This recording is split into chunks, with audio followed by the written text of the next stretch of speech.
Good morning. It's August the 3rd, 2026, and believe it or not, I can look out to the Rockies to the west of me, and there's snow on the mountains. Hardly any smoke in the air because I can see the mountains, and it's cool. Like I can open my door and a cool breeze is coming in. No 31 degrees Celsius here. 20, I think, or 12. Love the cold. Okay, this podcast, like yesterday, I did a podcast with regarding how eventually, how is it put now?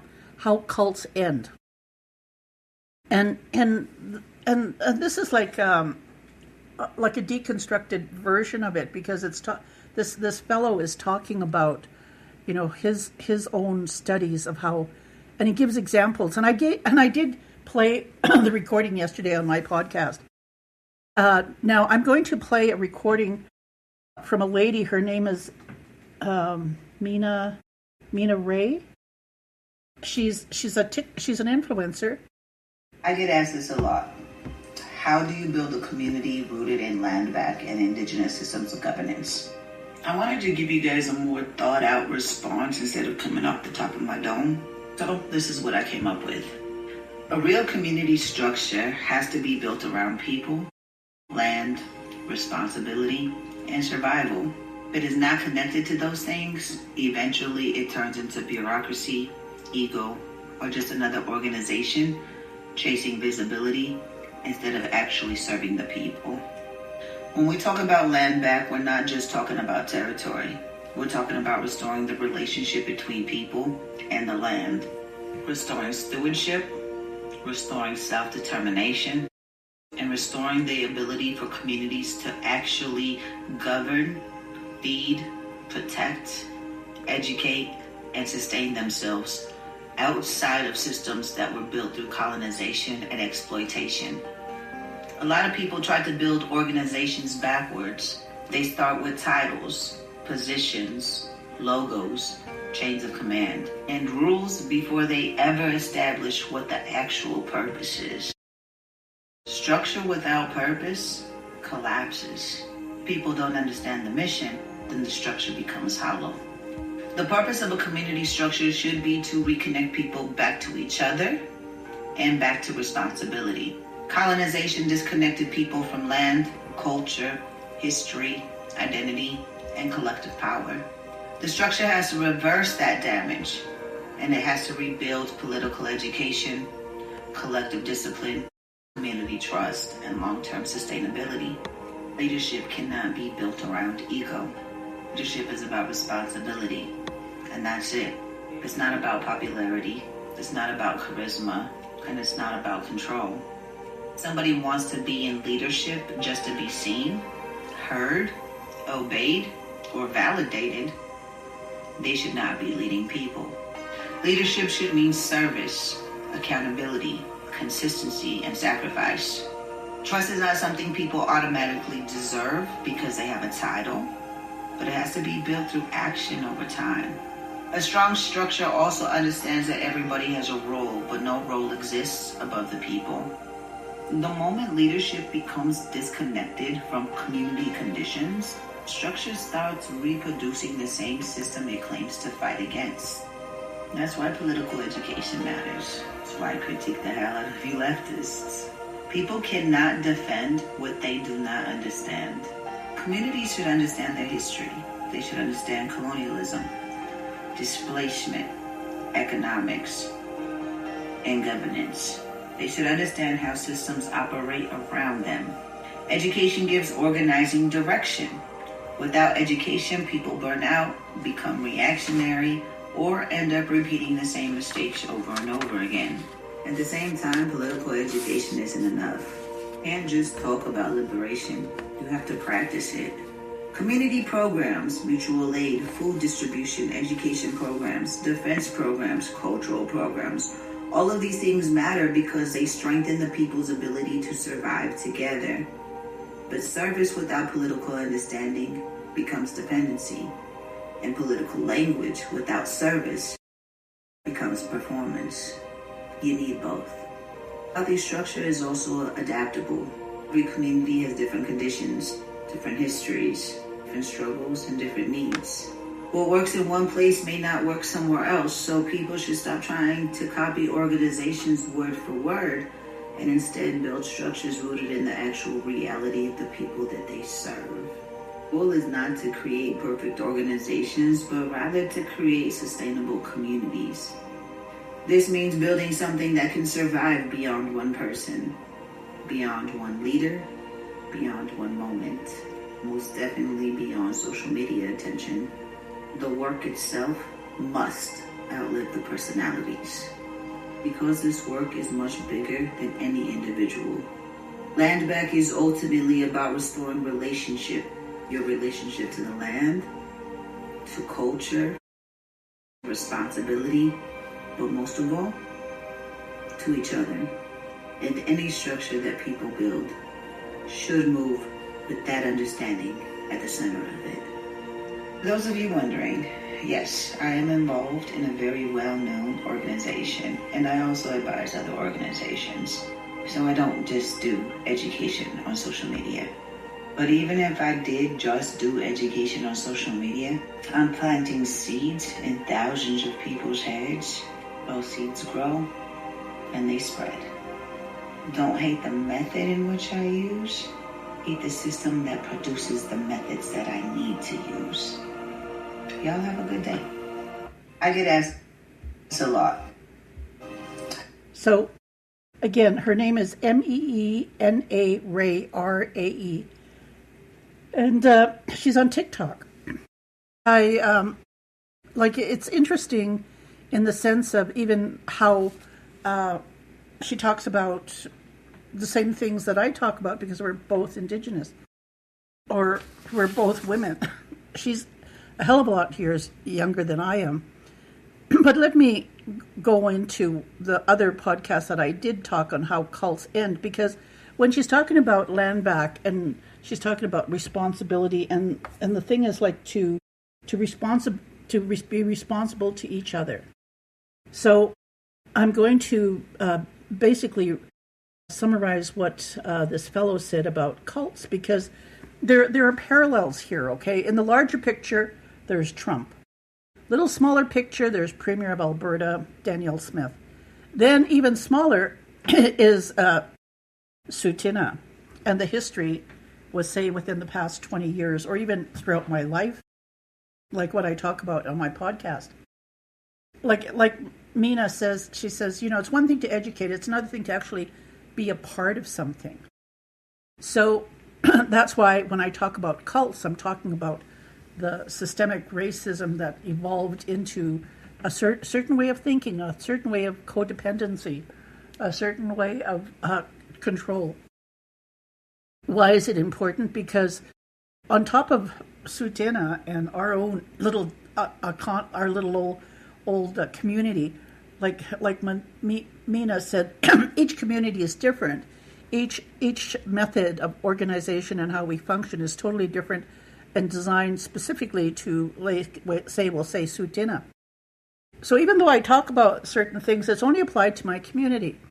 And that's why when I do parallels with Nathan Chasing Horse, who's also a cult leader, and the various aspects throughout my family life of how vulnerable my grandparents and parents were to this whole ideology and the response of, why people want to be cult leaders. And, again, it all has to do with this whole dependency and, anyway, how cults end. It says eventually the cost becomes high enough that most devoted believers that every cult in history has ended and will end too. So just as Nathan Chasing Horse's cult ended because he's arrested serving life, just as Roy Whitney's cult ended because he was charged with 2 historical sexual assaults, on top of that, being involved with this lawsuit with the former lawyer Terry Braun and Sam Manisa.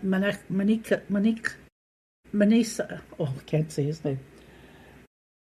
Okay, and then there's also Nathan Chasing Horse. So even like all the 350 followers that Nathan Chasinghorse had, and the loyal supporters within the organizations of these cults. Now, people will argue and they'll say, "Oh, I don't. That's not a cult." I mean, I've talked about this in my community, especially when it came to moral rearmament, which is, to me, in my opinion, a cult, because they established the Oxford Group, which is the foundation of the 12 Steps, which again educated in the 60s and 70s throughout North America, in the United States and in Canada, with Native Americans, Indigenous people, indoctrination. All this has to do with colonization and just how people take the most vulnerable. So this fellow has always wondered, like, how Trump's regime is going to end.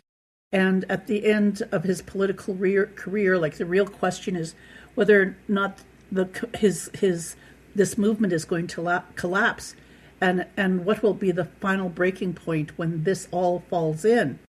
Like I said, I gave the examples of Nathan Chasinghorse and the previous chief here in my community, and this is my opinion. This is just my own personal opinion. And again, too, like I said in my previous podcast, when it comes to the Psychology Association of Canada and the TRC, that the Truth and Reconciliation's calls for action, is to listen to people that have had lived knowledge. So now this fellow talks about how, he says, to understand how this might end, it helps to look at how cults ended before. So he gives a history, and there are these parts that I want to talk about because they have significance in my personal life, within my community, and with people I've known and supported. Understand this too, like, I didn't realize just the dynamics of what I had started 20 years ago. I sort of knew about like hyposexuality and murdered and missing Indigenous women, but it wasn't a movement 20 years ago. So, all this structure and how Indigenous women like myself, who are seniors now, have been struggling. So finally it's percolated to this movement of murdered and missing Indigenous people. Which again, too, this Mania Ray has another episode just on that alone that I'd like to do the podcast on. But I want to talk about how this cult, like the leader falls. This is one example of leader falling. Jim Jones. I remember Jim Jones. It was during a part where all these artists were doing artwork about Jim Jones. In 1955, he told his congregation that he could heal people, predict the future, and reveal truth that everybody else was hiding. Over the next 20 years, he built one of the most devoted following in American history. Now, with Nathan Chasinghorse, he didn't say, I didn't hear him say he could heal people, but people did come to him wanting to have him predict their future, reveal some truths about themselves, and he was basically saying, yes, I am the only person that can do this for you, and colonizers and white people have been hiding this gift of my, like, his psychic ability. That's just my opinion. Okay, but with Jim Jones, by the mid-1970s, the walls were closing in, abuse allegations were surfacing, former members were speaking publicly, and government officials were asking questions. So even as far back as 15 years ago, the young lady who almost died with a tubal pregnancy, like there were so many victims throughout the past 20 years that had tried to make it public and make it known to different police authorities. Understand this too, like even in parts of the United States and even in northern parts of Canada, they don't have the capacity to even recruit new police officers because the police officers don't even have a place to stay. And so you're left with curfews, and you're left with people who are security guards to be policing, which again, they have a lack of training. But again, too, like I said, allegations. Here's this guy, Jim Jones, and he's got all these allegations coming up, and he tells his followers that the government wants to destroy them because he has become too powerful. And he said the only way to survive is to leave America completely. Now, with Nathan Chasing Horse, he had originally settled in Arizona, and he met quite a few. Like again, by the time I knew him, he had already had 10 children. So he'd already established himself in Arizona, but 20 years ago he moved to Montana. So as criticism happens, Nathan Chasing Horse moved quite a bit. So from Arizona to Montana, then traveled up into Canada, into California. Like he had his clutches in every Indigenous communities. And I'll go even further. So Jim Jones, he believed that because he had because he had convinced his followers that he alone told the truth. And this again, too, I've heard it out of Nathan Chasing Horse's own mouth 20 years ago. He says, I haven't met anybody like myself. I'm the only one. I've been searching for other medicine people. Like again, this is his narrative. This is his truth. So Jim Jones, going back to Jim Jones, he moved more than 900 followers into the jungles of Guyana. When the U.S. congressman flew there to investigate, Jones had him murdered on the airstrip. At the same time, he ordered his congregation to drink cyanide-laced fruit punch. Parents gave it to their children first and then drank it themselves. And one afternoon, 909 people died. So again, the whole point too in the news releases when Nathan Chasing Horse was arrested was, like they said, that he had 350 followers and his immediate family had been instructed like what to do should he be arrested. And part of that was they had been trained to shoot guns. Very dangerous move there. Okay, back to the article. The followers of Jim Jones did not leave. The leader collapsed and took them with him. Psychologists describe this as catastrophic cult collapse. When the leader feels cornered and sees no way out, the danger to followers can escalate dramatically. Just like he's talking about Trump and how even Trump is being cornered now. The indictments, the court, the political pressure, the more he resembles a leader who may believe he has nothing left to lose. And that's the whole context of Nathan Chasing Horse. I hadn't seen him in 20 years until I saw him at the sentencing. And obviously he had nothing to lose. What else? Even when he was here and he refused to go to the tribal police, I knew that if he refused to go to the tribal police, that he was admitting guilt. If he had nothing to lose, and he believed that people supported him, and there was no paper trail or experiences that he had left in the wake of his travels under investigation, he'd tell the truth. But he didn't. He knew. Like I said, when I look at it historically, there was more happening. He'd already been unreachable, or he'd already been to the point where he had really nothing to lose, especially when he was cultivating and recruiting. So number 2, the inner circle starts talking. Facts rarely break cults. Betrayal does. Now, the thing is, when I went down to Las Vegas and I was talking to his supporters, women who'd been closely associated with him in the cult, and they said, we didn't know we were drinking the Kool-Aid. And they told me that they had read my blog. And like I said, when I went up to the courthouse and people from California and Montana and New Mexico, like they came up and they hugged me and thanked me because I didn't know they knew who I was.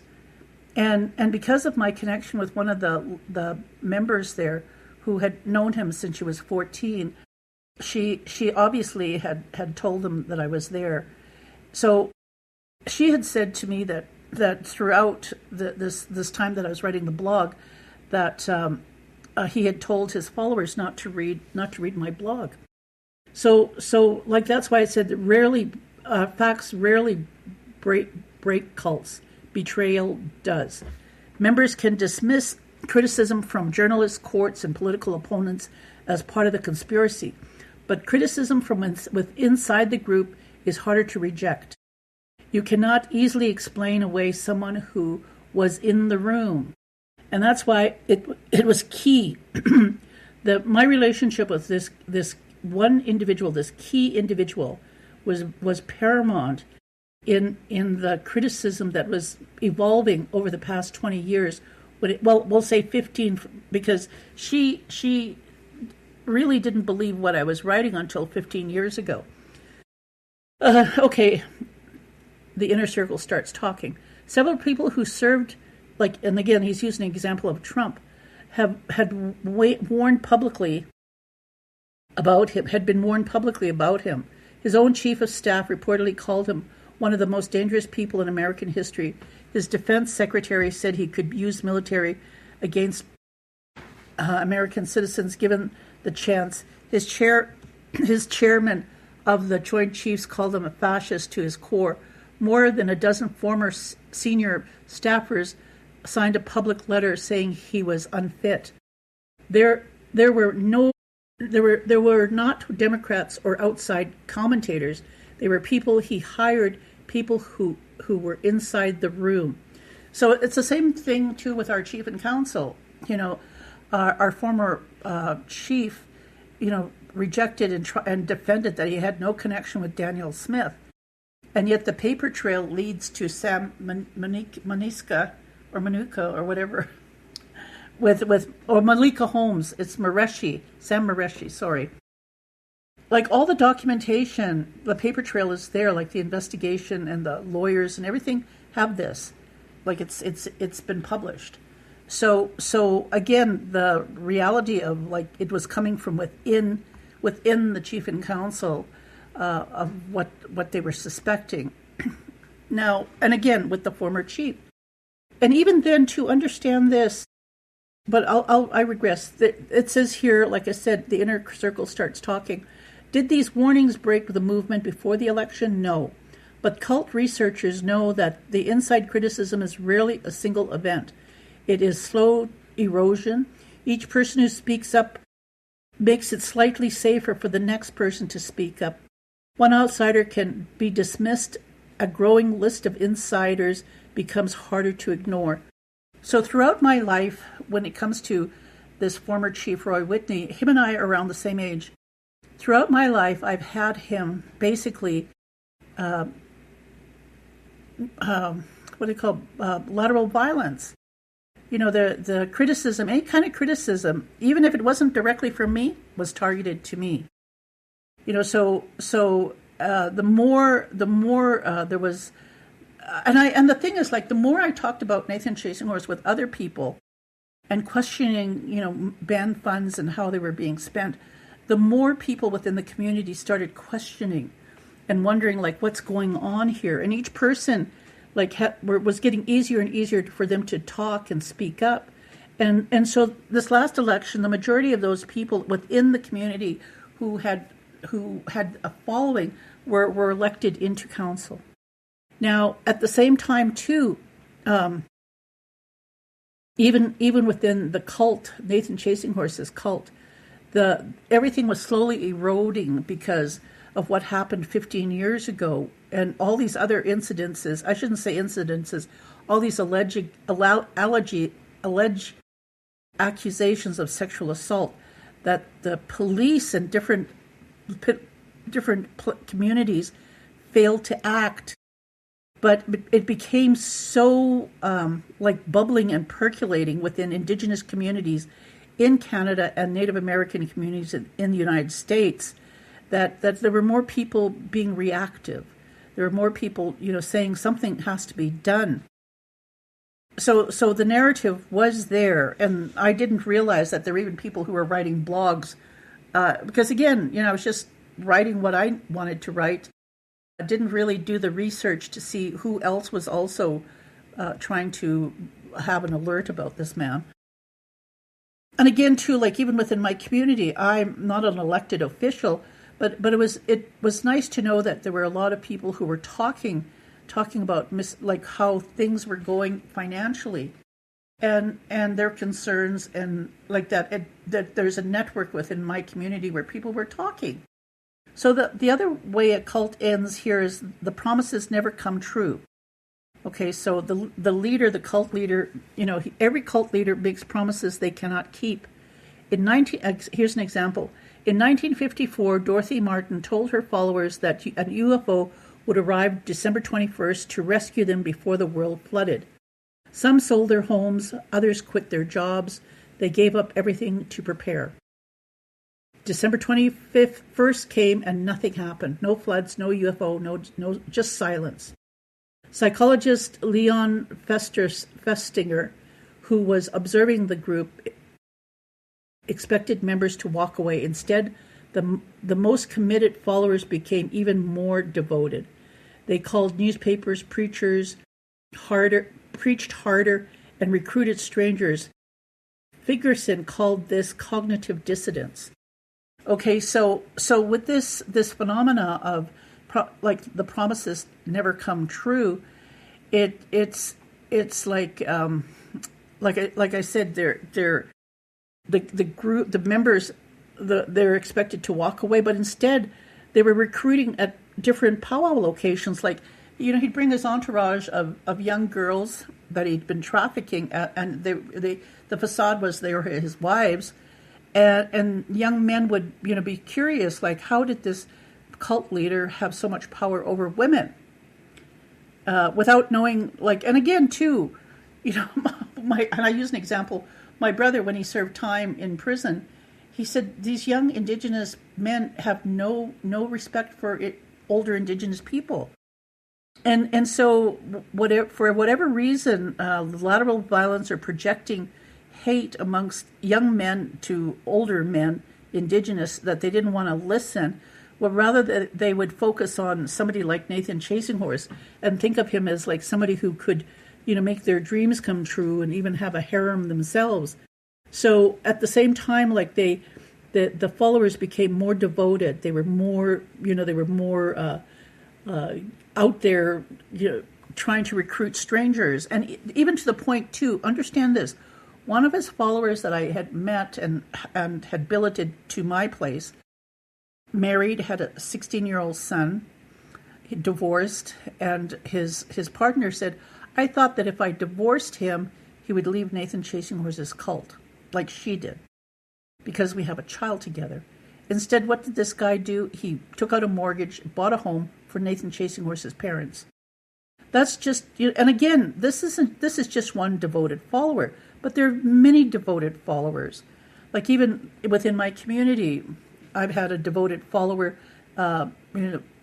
criticize me when I wanted to do a podcast, threatened the lady who was interviewing, and the lady who was interviewing said, well, I can interview you too.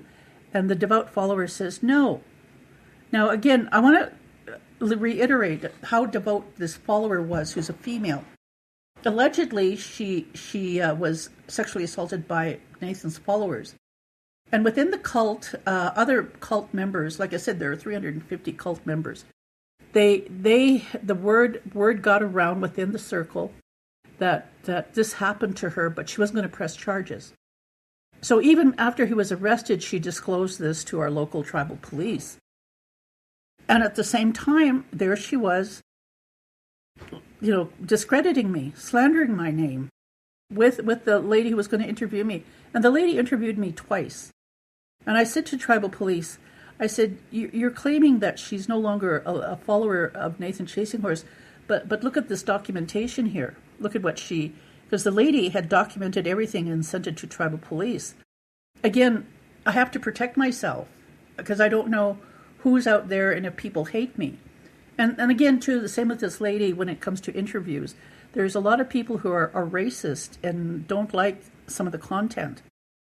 Okay, so again, this is called cognitive dissonance. So where like people I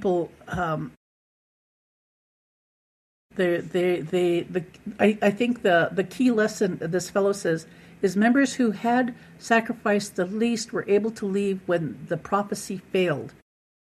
Those who had sacrificed everything doubled down. Admitting you were wrong is painful. Admitting you destroyed your life for a lie can feel unbearable. And so the repercussions, like I said, this fellow who took out a mortgage, the woman who allegedly was sexually assaulted by a group of his followers. Also, one of the mothers had in her victim statement said she had tried to commit suicide 3 times. So yes, admitting you were wrong is very painful. It's seen, it's heard by people within the cult or the people who had left the cult. So this man talks about Trump again, and he said he promised his supporters he would win so much they would get tired of winning. But when your tariff hits the wallets, when Medicaid cuts affects their family, or when people lose their jobs and stability, reality becomes harder to deny. Again, too, a lot of people paid tithing to Nathan Chasing Horse every month. And again, too, I want to go back to Chief and Council, too. Because the more people would criticize, the more cognitive dissonance would happen with the leaders within my community to discredit people like myself or other people who would be questioning the actions, like the promises that were kept.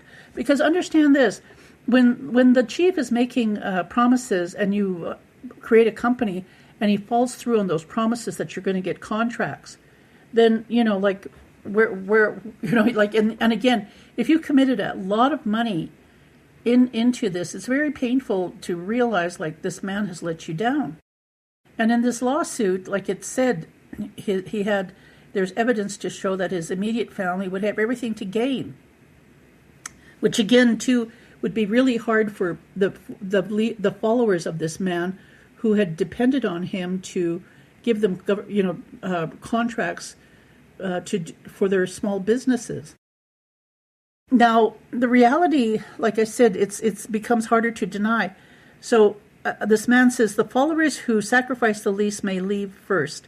The others may cling tighter because leaving would mean admitting the cost of their loyalty. And again, too, I think sometimes when women are in relationships and battered women and they leave, it's that same shame of my loyalty to this man has look at what it cost me.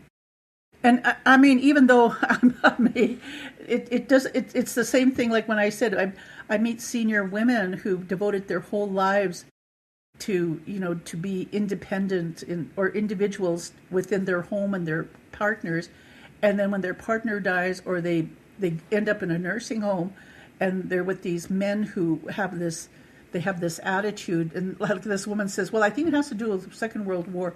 She was rationalizing why these men were behaving the way they did to her in this nursing home, which to me is that's how she defends her reality. So the fourth way, community fractures. Okay, so the last thing holding many cults together is not the leader, it is the community. The group chat, rally, shared enemies, inside jokes, feeling of belonging can become the glue. I think he uses Trump's supporters, follows the community. The community may be the strongest social identity they have. And this is why, like with the cult, the people who, the 350 people, I believe, in my opinion, who joined Nathan Chasing Horse's cult, had this desperate feeling of wanting to belong.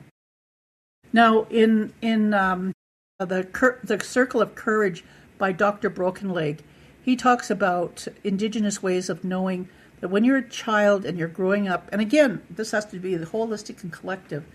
Like for me, I'll use my example. When I was young, a teenager, I knew over 250 people. That makes me connected and, holistic. A lot of people don't have that or haven't felt that sense of belonging. And even how I was named in the order in the Dakota Way is I still felt that I belonged. So that social structure is important. And Nathan, being a Lakota, would have known that, but bastardizing it to people who were the most vulnerable, who had no community, who had lost identity, either they'd been adopted, fostered out, or had just had a status card but had never lived in Indigenous, First Nations, Inuit, Métis communities, or Native American United States. Okay, again, the community fractures. This is an example. In 1970, the psychologist Henry Teifel randomly divided strangers into groups. They had nothing meaningful in common to share, no history, no rivalry, no reason to prefer one group over the other. Yet within minutes, people began treating their own group like family and the other group like the enemy. He called this social identity theory. People do not just join groups. They can become the group. The group becomes part of the answer to the question, who am I? That means leaving is not just a decision. It can feel like a complete loss of identity. So that's why when I look at a child and they're putting into foster care, or they've been taken into Indian residential school, or there's a marriage breakup, or they've been married and lost their status, this whole cycle of trauma that has to do with identity that has been systemic because of the Indian Act and the laws that have been pushed on the identity of women and children that are under this law. People say, well, why did it take so long? Because there's a group of people who wanted to know who they were. And in community, especially like in the Sioux culture, the philosophy is onshika, like you have to pity yourself at the same level and help others come up to belong. So onshika is like you who are you? You belong. So they know like you've lost your identity, and they're helping you find your identity. That's a way of knowing. That's an Indigenous way of knowing. And the thing is like to bastardize it and say that you're a spiritual leader, that is one of the key things that I wanted to criticize about Nathan Chasing Horse's cult, as well as the people who followed him, not understanding like the way or the thinking and the philosophy of Indigenous ways of knowing, especially just with the Sioux people. Like I said, every tribe is different. Every tribe has different protocols and different ways. Like the lady had said in the first tape that I had you listen to. Now this fellow, Tilfel, he also pointed out how groups fracture. They weaken when the loyalty tests become impossible to pass, when members are attacked by their own tribe, called traitors, or punished for questioning the group, when the group turns inward. Instead of focusing on the outside enemy, people begin to slip away quietly. They may not denounce it publicly. They simply disappear. And that was the whole point, too, that was predictable when and if Nathan Chasing Horse was going to be arrested, that people would fall away. It's the same thing that happens when there's an election in say, within my community, and this is just my opinion, that people, people who were loyal at the for the term of the leadership, they simply disappear, and you wonder where are they? Like you can see it in our chiefs. Where if a chief doesn't get in and throughout the whole term of the newly elected chief, and this is I'm talking about former Chief Roy Whitney, when he would lose, he wouldn't show up in community, wouldn't come to community powwows, community feast, anything community. But sure as hell, when he got elected, he was right there smiling, as if that money he was giving out was out of his own pocket. Okay, so here, back to the essay. What finally breaks the structure? Cults do not die because people suddenly become smarter. They die because the structure holding them together stops working. Okay, so again, all this structure, like there was a 4-month period that Terry Braun, that Sam Moneski, or what can't I say his name again, Bereshki, And again, with Malika Holmes, and even the protocols of what do they call that, procurement, all that wasn't followed. But yet there's a paper trail where the lawyer says, let Sam know this is happening. All this padding the money, giving that 10%, even though they only worked 10%, they gave them 50% of the money that was contracted. Those 11, really, to privatize what, health? I mean, it's one thing Indigenous people are trying to spread the alarm to Albertans about how this premier is trying to privatize your health, and they want you to separate, and it's going to be better. Have you ever lived in the States with no health insurance? I have. And if you're an American and you think that's good, hey, no wonder. Okay, but here are the bulletin points. The leader can no longer protect the group. The promises stop coming true. Inside begins to speak out. The community starts attacking itself. Okay, so yes, it's a cyclical thing that within a cult this happens, and the whole colonized Indian agent who educated all these young people who were older than me on how to administer band funds and how to take orders from the Indian agent as secretaries and band administrators. All that, that's been decades. Now our new leadership and our new policies and all the women who've been voted in this term all have been raised and born here. Not one woman in the new chief and council has been married in. And the majority of times, as a woman who's grown up here, I say, I don't ask the chief and council, or even if I have members in my family voted in, I don't ask them. The greatest problem that our leadership has is from people who've married in, who demand to have more than people like me. So again, that's what I say. Community starts attacking itself, and that's part of the structure that the Indian Act created around lateral violence when it comes to Indigenous women attacking other Indigenous women. That's just my opinion. This guy says, some followers may already know something is wrong, but cannot say it out loud because saying it out loud could mean losing their identity, their community, and everything they have defended. So even in terms of sexual assault, to even say anything, you could lose your identity, your community. I mean, it's like marrying a white man. You lose your identity, you lose your community, you lose everything that you've depended on. That's why when I talk to white men or non-Indigenous people about the Indian Act and how that in form of the cult, the structure finally breaking, and so for me, like I said, this whole people can deny that this is a cult, but this is an actual study. Not just about in my community and Indigenous community. This is a structure of society as a whole, as being a human, belonging to the human race. And that's why, it's important for me as an Indigenous woman to talk about why it took so long for Nathan Chasing Horse to be caught. Because of this structure. Like I said, sometimes the followers know something's the matter. It's just like the women. We all knew something was the matter.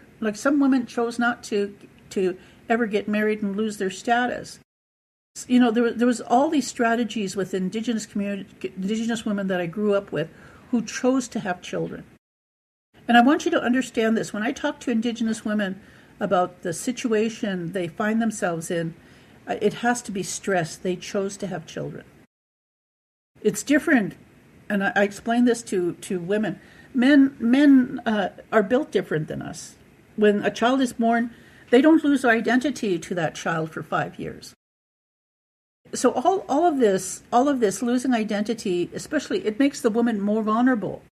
But at the same time, the reality of who it is we are in terms of healthy human sexual beings is vital to our very existence and teaching to our younger people.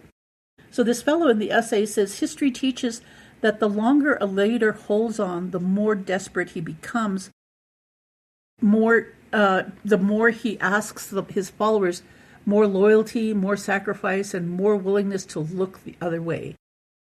And that's rightfully so. Like when Chief Roy Whitney was charged with these 2 historical sexual assaults on men, and another band counselor was charged with sexual assault, and the same they were suspended. Then the elections came, and they had the audacity to run again. They had the audacity to run again. There was no protest. There was potential for protest for the nominations and the elections, but it's these leaders, like he became desperate, and the more he asked for his former voters to be loyal to him, and rightfully so. Some of them are still loyal to him to this day, arguing on Facebook in public with other people, slandering them in our band meetings as well as publicly on Facebook. And I'm going, don't they understand? This isn't 50 years ago when Indigenous people weren't allowed to have lawyers, weren't allowed to have banks. This is in 2026 when our young people aren't afraid to sue you for slander. And that's just my opinion. Everything and anything that I've written down in terms of who said what and why is been published in social media. This isn't something that I just created. If I, like I said, some things are my opinion, and I take it. So this fellow says, eventually, the cost becomes too high even for the most devoted believer. Every cult in history has ended. This one will end too. The question is how much damage is done before it does. And that's the critical point of this whole lawsuit with this recovery center. Our like I say, you take away alcohol and drugs in Indigenous, Métis, and Inuit communities, and what do you have? You have mental health issues. And so even though have battle fatigue over alcohol and drug issues in our central nervous system, you take that away, and what do you have? What is the damage that has been done by people who have followed cults and have been devoted to these cults? And when they end, when there's a newly elected chief and council, or the leader has been prosecuted with criminal offenses, within our Indigenous community, we have to understand restorative and transformative justice. We have to. Our young people are depending on it. We have to understand what cults are. We have to know, exactly what it means to be, to have land back. We have to understand these concepts because it's vital. It's vital to our very existence in what it means to live healthy.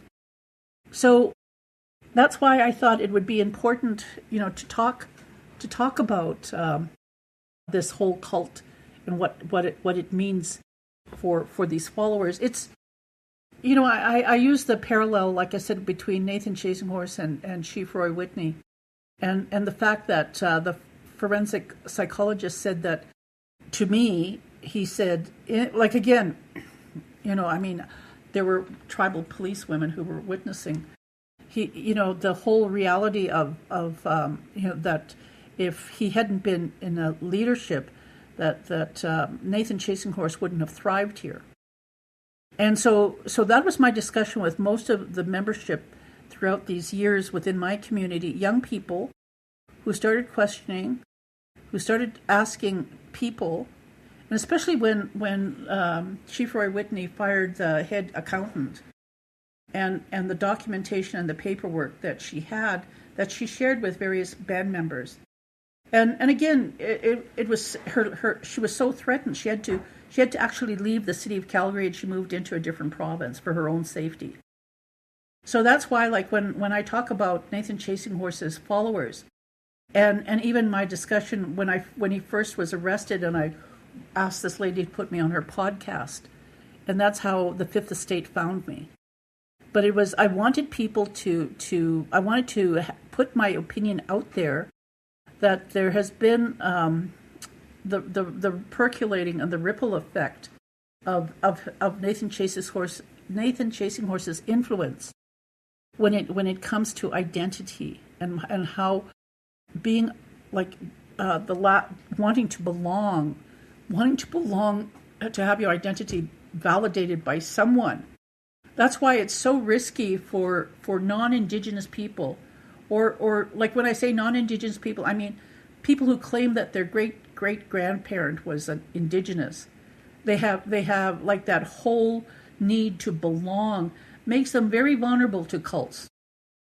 Understand too, like even some people within my community don't even know they belong to a cult, or that the way they think is like cult-like. It's the same thing with, like, you look at Trump and all his, all these people who still follow him loyally.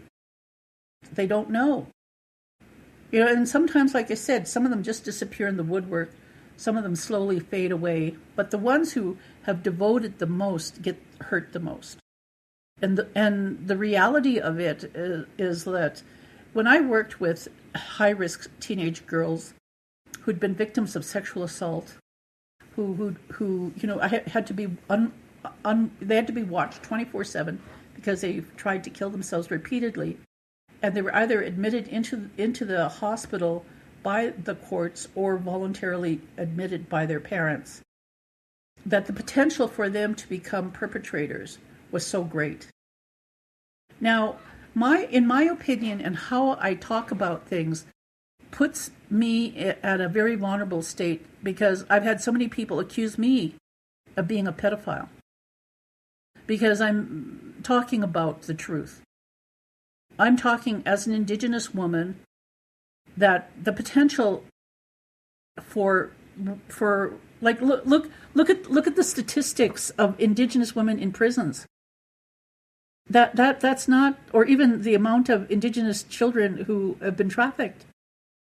The trauma that has been placed on women and children is barbaric by Canadian standards. This is the reality of like it's happening over there. Like over there is what? Some fantasy or some fairy tale? Or what? Some dimension? Like there's so many people under critical like the mentality of criticism that they create these fallacies of UFOs, and I don't want to get into that because there are phenomena that do happen, but I think some people get carried away too far. So, but before I end this, I want to at least put in this one more. If I do see it, I'm pretty sure if I can. Sometimes when it comes to my records here and how I've kept them open, I thought at least I'd be able to pull it up, but actually, and even then too, like even when I do my podcast and I want to stop my podcast, I don't know how to edit. Okay, so you got to bear with me. It's not an easy task for me to do all this, but the reality of it is like there are so many things happening within our world, and that we do have to take a look at the historical references of things. Because there's. I think at the moment you still talk about.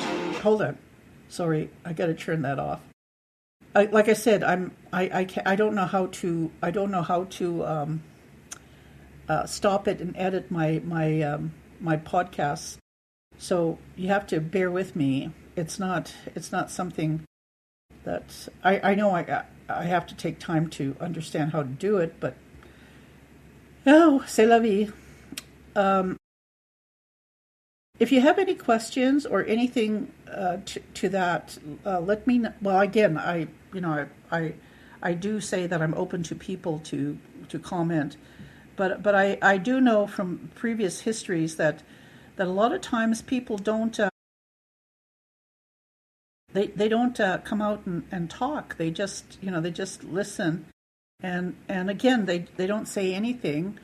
But again, like I said, even with Nathan Chasing Horse's cult, it was the inside, the structure, the women who followed him that collaborated and in a sense of dismantling the cult.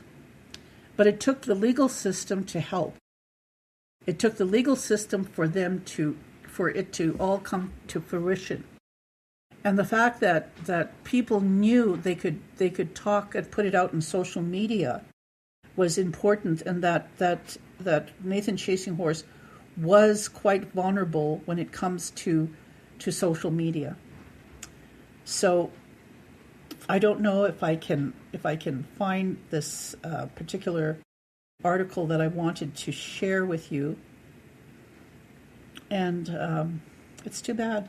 Sometimes, like I said, sometimes I'm right on top of things, and other times I'm not. Oh, but here's a little side note, okay, and this is going off the cuff here, but this is a side note that I'd been talking to. Like I said, I talked to women who are going through quite a bit of distress when it comes to raising their children, and I said, well, you have to understand. I said, you chose to have children.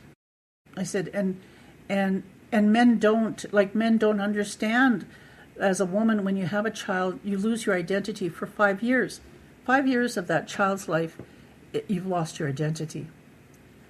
And so, like I said, even when they're adults and you're still codependent and babying them, it's because that identity, like you haven't recovered from your identity, your original identity as an individual. I said, men don't understand that. They don't understand the psychology of women. And I said, too, it's the same thing when it comes to healthy human sexuality. I said, men age different than women. So I know I'd like to do another podcast just on that, if I can do that at some point. And I may have to make this a two-part series in publishing two blogs today. I have some other paperwork to do for the beginning of this week, but I like to say, the weather's better. I try to document and say as much as I can. I know, just knowing, like, in terms of my age and my memory and from my experience, it's important. It's important to be seen, and it's important to understand and find balance, like balance your central nervous system. It's important to have boundaries, and it's important to have that dance of intimacy of boundaries with men. It's amazing to me that a lot of women don't know how to do that. They do know how to do it when they're with their partners, and they've had practice doing it. But when you don't have a partner, or you're just there, like trying to live your best life, it's another completely different story. And I find that women, and I know I'm going to get criticism for this, but it's really difficult for women to establish boundaries with other women. It's just that simple. Like, I was talking to a friend of mine, and she says, Marina, I don't have anybody in my circle. I don't associate with anybody who drinks. She's just straight to the point. But yet that's who she associates with. Again, too, her children do have drinking problems. So the reality of it for me, when I talk to women, and I use my best friend who passed away decades ago. I said, she never told me about the problems she had with her children, whether they swore at her, whatever criticism they had to her. She never told me. Not like some other women. And I explained this to other women. I said, no, she was a different. She was the best friend I could possibly have. I just couldn't have asked for any better friend. I said it might have been so enmeshed in the sense that, she in terms of her identity, because, like I said, her identity was so wrapped up with her children. And for her to have some space, when we went out to the movies or dinner or played bingo or went to casino, she never talked to me about her children and the problems she was having with them. Those were her boundaries. However, the problem now that I see is that's common with other women is the very fact that the relationship they have with their adult children and their grandchildren has a total reflection on the type of men that they become sexually involved with. My friend, she'd have men who drank.